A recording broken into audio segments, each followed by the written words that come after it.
Well, hello my friends, how are you? Nice to see you again. I'm just making this video now because I had a real result this week. It was an absolutely amazing vacuum cleaner find. And the story of it is that last summer, around about July or so, I was featured in the local and national press for my hobby. I was interviewed by a couple of journalists for it. I was on the radio as well, and I was also on the local BBC News. You can see the video of me being interviewed for that on my channel. It's in my other videos, so if you're interested, go and check it out. It was quite a funny. It was a funny day. It was really weird being interviewed about my hobby, but it was really good fun.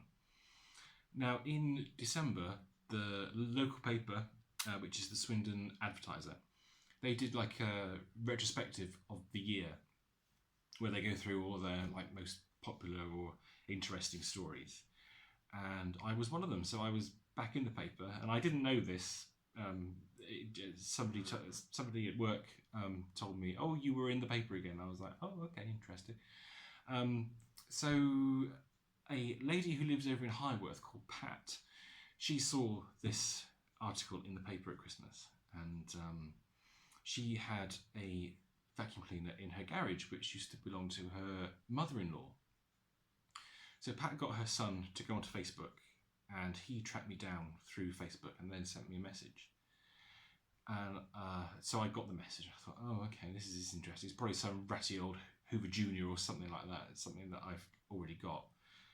But it was worth going to have a look, just to see what it was. So I went over to see Pat in Highworth this week, actually. I think it was Tuesday or Wednesday evening. And she's a lovely, lovely lady. I really enjoyed meeting her. She's so nice. I got there and she took me into the garage and she said, "Oh, it's in that box up there, up on the shelf. This great big box, really high up on the shelf." I was like, "Oh, okay. So it's a cylinder machine." So I got the box down, and I've got it here. Actually, it's massive. It's beautifully made. Her father-in-law had obviously made this box from scratch to put the vacuum cleaner in. I think that's probably one of the reasons why the machine itself is in such good nick. So I took it down and I opened the box up. So I'll open the box up now, and then I'll show you what was in it. So in this video, we're just going to have a look at the vacuum cleaner. In the next one, I'll do like a proper in-use demo one. So let me just, there's a couple of packets of original dust bags there, which is nice.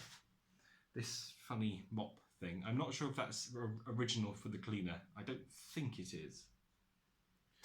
So let me just get the tool box out. So this is the section of the box where the tools reside. It's really lovely. It's just so nicely done. And it's like sits in the box like that, and it hovers over the vacuum cleaner. It's brilliant.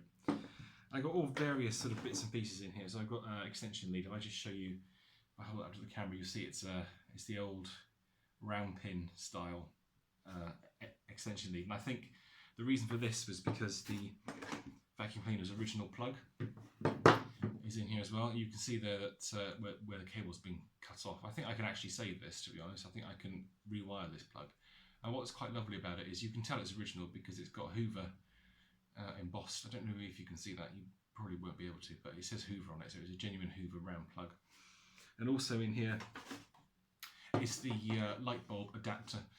So back in the day when we didn't have sockets, or they weren't so common, used to plug this adapter into the light socket up on the ceiling, plug that in, and then you used to take the plug from the machine and plug that in like that, and then it would hang down. It's quite a funny way of doing it, but yeah, I used to hang down from the light socket. So that's really nice. So it's like a complete kit. So just have a look at the tools here. What I might do is I'll bring you down actually, so I'm not holding things up to the camera. I'll bring the camera down and then you can see things much more easily. So let's do that now. Right, so I've got you a bit lower now so you can see the stuff that I'm pulling out of the box. So let's start off with some more interesting stuff. So I'll show you the tubes first. So here we go, here's the standard Standard Hoover extension rods. Nothing particularly interesting about those. They just, I mean, those of you who are experts can tell that it's an early machine because of this ribbed pattern here, and it's metal as well, not plastic like the later ones were. But they're not very interesting. We're not concerned about those. What we are interested in is the tool set itself. So let's have a look at the small tools first. Here we go. There they are. So here's the set of small tools. So we have the little cute little Hoover all-purpose tool, like so, and we have the pressed extension nozzle as well. I love the fact that even the extension nozzle has got Hoover painted on it. And this is the start of a theme here, because it's all really nice. I mean, this is 64 years old, and that Hoover that printed Hoover sign is still looking good. Maybe not so much on the AP tool. I think this has probably had a bit more use than the other tools. And of course, here is the ubiquitous Hoover brush. Now, this is quite interesting actually, because this is obviously the classic style round Hoover dusting brush that we all know and love. So interesting to think that this design first appeared in 1953. So yeah, that's quite interesting. So let's move those out of the way. And we also have the hard floor brush as well. Here's the hard floor brush in this interesting blue. As you can see, it needs a good clean. This is quite dirty. But the eagle-eyed amongst you may notice something rather interesting about this and about all of these tools. Look where the pip is. So the pip connector for these tools is on the underside. Now that's interesting. Actually, when I first looked at the cleaner, I didn't realise. I thought to myself, oh, that's odd. Something in my brain went, hang on, the pip should be there. But it was just like, yeah, I didn't really take it in. That crevice tool is very annoying. Now let's have a look at the main floor tool. So look at this. Look at the size of this floor tool. You could kill someone with that. I swear to God, you could kill someone with it. It is absolutely huge. Beautifully made. I mean, look at it. It's even got like this. It's ridged here like this. It's really deep. It weighs an absolute ton. And if we flip it over as well, we see we have the floating brush arrangement. Now this mechanism here is used to hold the brush down. So I guess when you're doing carpets or like really thick carpets, the user has to push the brush down like that and then flip this lever up. It's slightly difficult for you to see. Let me do that again so you can see it this way. So you push the brush down and then you flip this lever up, and then that holds the brush in place so it's flat. These brushes are quite worn actually, so you don't really get the full impact. And then when you want to use the brushes again, you kind of just flick that out, you flick that up. It's not the most user-friendly of latches I've ever seen. And then that moves the brushes forward so they are in contact with the carpet. And again, we have this interesting arrangement where the pip is on the underside of the tool. So there's the floor tool. So I know I'm obviously going to put in the description what the vacuum cleaner is. But let's have a look at the hose now.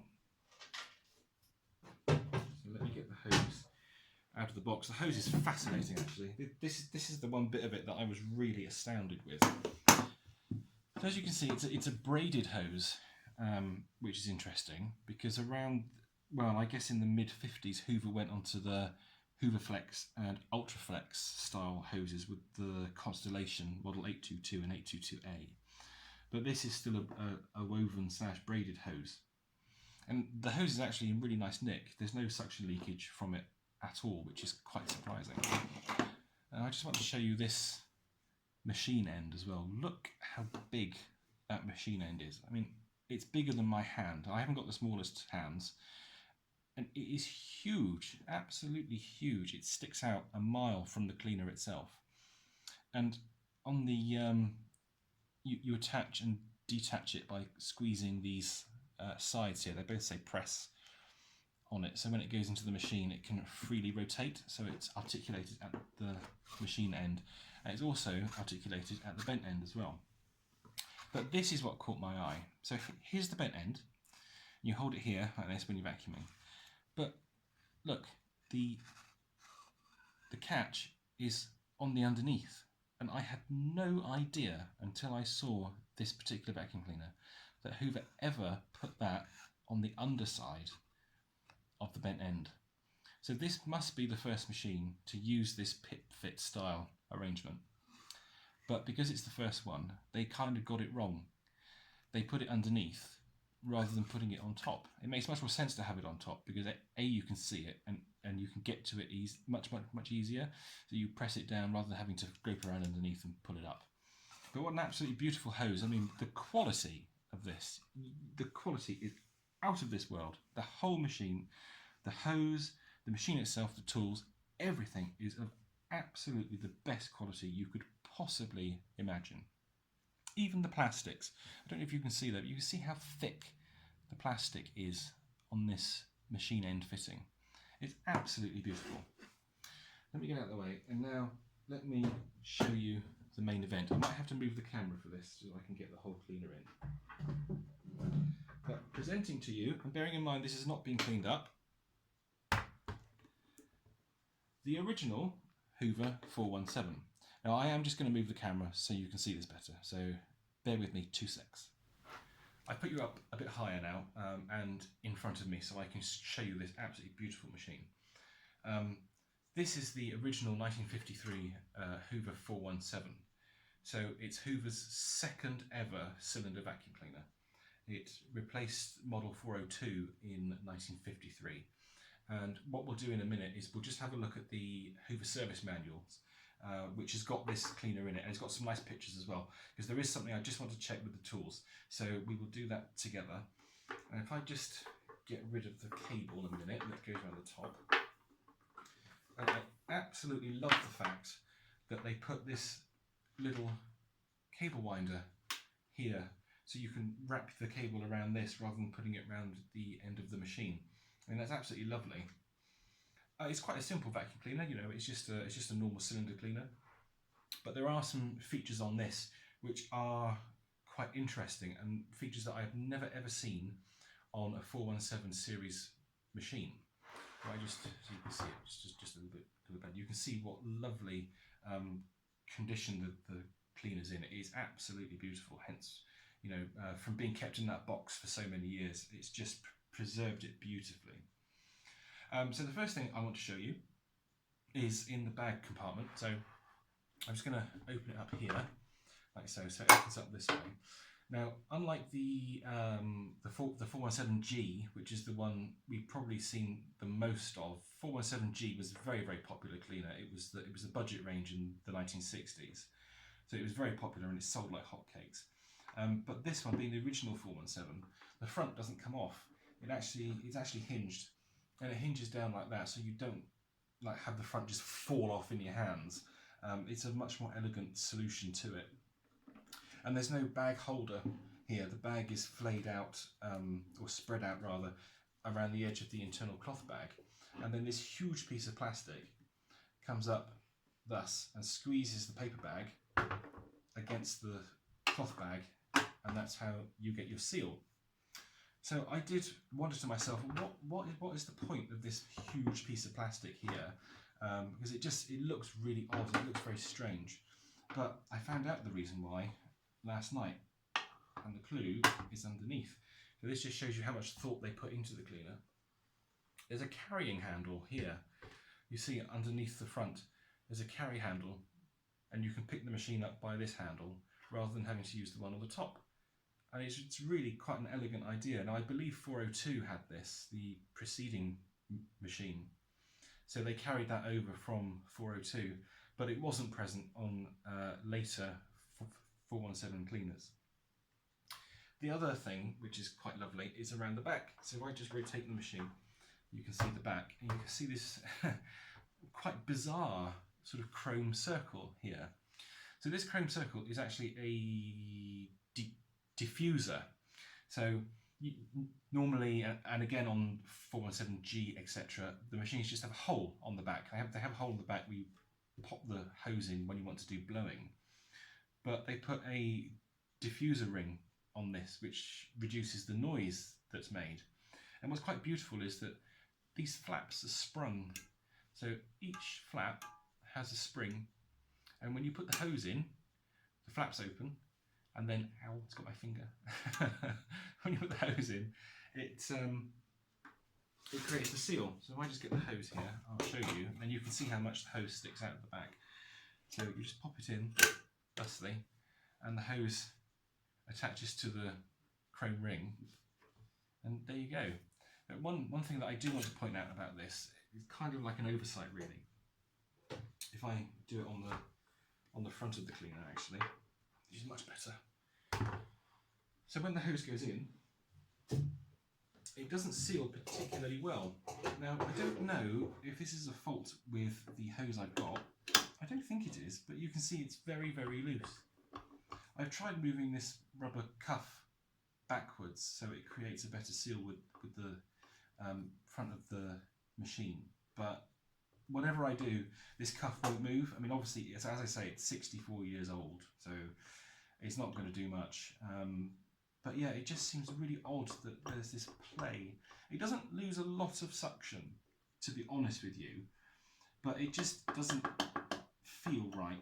And actually, what's quite interesting about the hose is there's a wear mark around the very, very inner edge, which shows where it's been rubbing against this this little chrome circle here. So it must be right, because where that is, where it's hanging down, and the rotation and articulation of the hose would have caused that mark on it. So quite what's happened there, I am really not sure. Let me just get that out of the way. Now, the other thing I want to show you is the ratings plate. So I'm just going to have to move the camera again so you can get a good view of that. So, right, so I've just moved around the back now so you can see the ratings plate a bit better. Now, what's quite interesting about this plate is you can see here it says where the Royal Warrant is. It says, by appointment to the late King George VI, manufacturers of electric suction sweepers, the Hoover cylinder cleaner model 417. So King George VI died in 1952, and Elizabeth II was coronated in 1953. So that would make one think that this machine is probably from 1953, because any machine manufactured post 1953 would carry the royal warrant for Elizabeth II. So this plate here, this wording is transitional wording for where George VI died and Elizabeth II was coronated. Now, I can't remember in my mind exactly what date in 1953 Elizabeth II had her coronation. I think it was early in the year. I could be completely wrong there. I'm by no means an expert on the royal family. But it's just very interesting to see it because so few machines have this particular royal warrant wording on them. So now I just want to have a look at the Hoover service manual because I've got a query about the floor tool, which hopefully we can solve together. So let's have a look at that. Here we have the appropriate Hoover service manual, which details most of the Hoover vacuum cleaners from the pre-war era right up until approximately 1980. So we just have a quick look here and see what we've got. So I just want to jump to model 402. So here's 402, which was Hoover's first cylinder. And it says the colour scheme is tan shell and maroon ends. Now I know that there were two different types of 402. They haven't bothered to list the both types here because the later ones had a different colour front end and they didn't have the horrendously complicated bag ejector mechanism, which is very, very, very strange. And the production dates for model 402 are July 1947 to July 1953. Now hopefully in here, we may not have it because some of these are incomplete. No, we don't. There's no picture of the floor tool, which is the query that I've got on the floor tool that we've actually got here with model 417. So here we go into 417, 417C and 417E. Here's model 417, colour scheme grey and maroon, production dates July 1953 to July 1956. Here's 417C and 417E early, which are grey and maroon, which is the same colour scheme as 417. which are January 1957 to July 1959. Then we have 417E late, which was white and blue, and that ran from July 59 to June 64. And then we have 417G, which was also white and blue, which ran from 1964 onwards. So this document is actually dated in May of 1964. So we don't have any further information from, onwards from that. But I just wanted to look at the illustration plates to have a look at the floor tool. Now hopefully in here we'll have an exploded diagram. As I say, they aren't particularly complete because they've been pillaged over the years. You can see here on this page, this is a breakdown of the machine ends actually. So you can see that large piece of plastic that's behind the front plate on the 417. You can see 417 and 417C and 417E had the square style cloth dust bag, and 417G had a circular style. No, unfortunately not. Oh, that's just typical. That's just my luck, isn't it? Okay, well, if you have a quick look in 419, again, I don't think we'll have much data. No, that's a real shame. 427 goes into the 70s. Yeah, see the latest range from 1971. Let's see if there's any pictures of floor tools for these. I think we're too late. No, too late in the day. No, that's a real shame because I really wanted to look at those and see what style floor tool came with 417. The reason I say that is because there's currently an eBay auction listing for a floor tool which states that it's for the 417.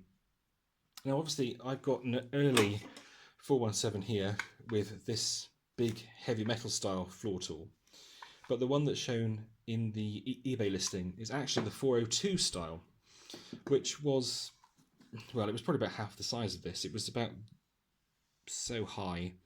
It wasn't as deep, it wasn't as complex, it didn't have this spring-loaded mechanism here on the back. And it's a real shame I can't show it to you. But I think this floor tool is actually the earliest version for the 417. Now obviously with this early style pip fitting, it makes sense that this is actually the early style floor tool for 417, because I know for a fact that there were two colour schemes of the 402. The cleaning head that's shown on eBay currently is the same style as the 402 head, but it's in blue, which is interesting. And I can't remember if the 402 had a blue tint to it. The later ones, if they had a slightly blue tint. I'm not entirely sure. I can't remember. But what is interesting is that 402 had a 32mm friction fitting for its tools. It had no pip fitting at all. There was no pip fitting on that cleaner. So it was an external fit. So the extension rods would go into the head and be part attached to the inside of the head. So it was a 32mm fitting on the tools itself, and the rods and the hose would go into it like that. So kind of like an Electrolux style. It's very much the same actually. You could interchange an Electrolux head with the tool settings, the tool setup rather, on the 402. So I think that eBay listing is not correct. I think it's for a late, that particular floor head is for a late 402, and this is the correct and the earliest style of floor tool for the 417. Now, if anybody knows any different to that, please let me know in the comments, because it would be interesting to see if I have actually got the earliest versions here of the 417 toolkit. It makes sense that Hoover went to the pip fitting at that point, because, as I say, they went to a slightly different style with Constellation 822 and 822A, which are not in this particular... Oh no, they are. Beg your pardon. Here we go. So here's 822, 822A and 862. So 822, the original Constellation, January 57 to January 58. 822A, which was the floating type, I think, January 58 to December 59. And then Constellation 862, Rose and White, January 1960 onwards. Again, let's have a quick look, see if there's any tools in here. You might be able to see the Hoover Flex and the Ultra Flex style hoses. Probably not, which is a shame. It goes into celebrity now, so no, it's celebrity cleaner. So no, we don't have any pictures of the tools, which is a real shame. But yeah, there we go. So that's really what I wanted to show you. I hope you've enjoyed this video. The next video I do will be a video of the 417 running. We'll see it in action, we'll see it assembled, we'll see it going, and we'll see how well it picks up some dirt as well. So thanks for watching. Oh, there is just one more thing that I want to say, and again, I just need to turn the camera around, so bear with me 2 seconds. Hello, I'm back with you again, facing forward. So I didn't pay Pat anything for this 417.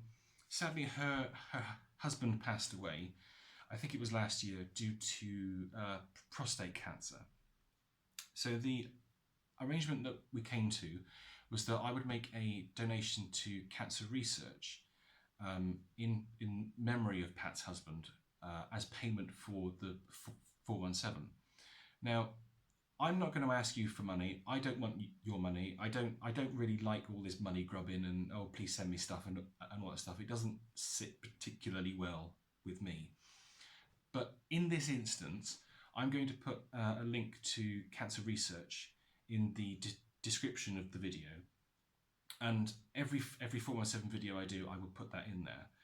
So if you've got some spare money, if you're feeling generous, what I would really like, and what Pat would really like as well, is if you could go to the Cancer Research website and just make a small donation for us. That would be really, really lovely. My dad died of pancreatic cancer, and Pat's husband died of prostate cancer. So if you could choose either one of those and just make a small donation, however much you can afford, it would be really appreciated by both of us. Sorry, I'm getting a bit I get a bit emotional when I talk about this kind of thing. Sorry, but yes, if you could do that, that would be fantastic. Thank you so much. It's been great fun talking to you about this. It's a wonderful find. The 417 is a beautiful cleaner. And again, I'd just like to thank Pat. Hopefully she will see this video. Rest assured, Pat, that your mother-in-law's 417 will be absolutely treasured and looked after, and it is an absolute honour to have it. And thank you so much again for getting in touch. So to all of you, thank you for watching, and I will see you in